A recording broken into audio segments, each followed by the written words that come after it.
Une étude a été menée sur les soins en ostéopathie des athlètes qui présentaient une entorse de la cheville.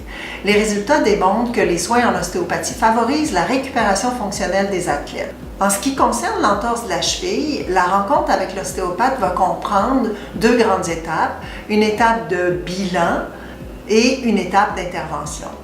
À l'intérieur du bilan, on va avoir un bilan qui est plus global, qu'on va faire debout et assis, où on va évaluer globalement la capacité de marcher ou de déhancher, comment le poids est réparti à gauche et à droite, la mobilité du bassin et de la colonne vertébrale.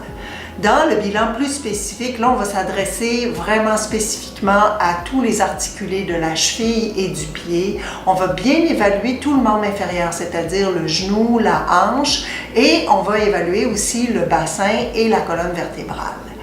Quand on arrive à l'étape de l'intervention thérapeutique, c'est une étape où on intervient globalement et on va donc traiter toutes les régions qui sont impliquées avec l'entorse de la cheville. Donc, on va traiter les articulés de la cheville et du pied. On va donc travailler la mobilité des articulations du pied et de la cheville. On va travailler aussi les tissus mous, c'est-à-dire les muscles et leurs enveloppes. Ensuite, on va s'adresser aux membres inférieurs et ce qui va beaucoup nous intéresser, c'est principalement l'os qu'on appelle le péroné avec sa membrane interosseuse. Donc, ça semble très scientifique, mais en fait, on veut travailler des régions qui vont favoriser l'adaptation en position debout et qui vont favoriser la circulation. Pourquoi la circulation?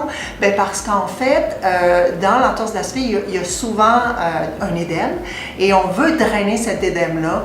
Donc, on va faire un travail circulatoire. À ce titre-là, on va aussi faire un travail encore plus global sur la circulation en travaillant le diaphragme thoracique.